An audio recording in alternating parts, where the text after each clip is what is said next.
15 минути главниот влез во депонијата Дрисла беше блокиран од екоактивистите под чадорот на Сдруженијето за чист воздух.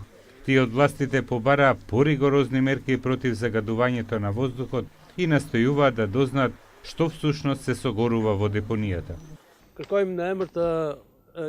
Во име на граѓаните на Македонија бараме запирање на увозот на отпад во Македонија. Бараме од премиерот Заев итно да го измени законот за увоз на отпад.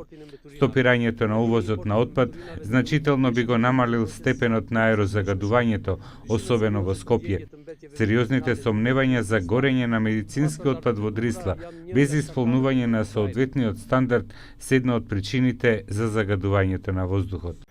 Да го дадеме својот глас, да побараме промени, да побараме промени во најитен можен рок, што се однесува третманот на отпадот, менаџирањето на отпадот, правилниците кои го регулираат сета оваа проблематика и да дојдеме до еден притисок да се случи веднаш раскинување со договорот со италијанскиот партнер, затоа што е евидентно дека сите овие години немаат вложено ни еден денар, ни едно евро. Во име на активистите од Движење за чист воздух имаме неколку прашања на кои бараме одговор. Што се гори во печките на Дрисла? Што се складира? Каков отпад и каков третман на тој отпад? Дали се запазуваат законите и стандардите согласно европските регулативи?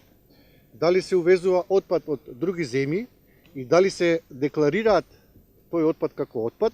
Активистите меѓу другото го нагласија и фактот дека депонијата се уште не ја добила лиценцата од Министерството за животна средина и просторно планирање.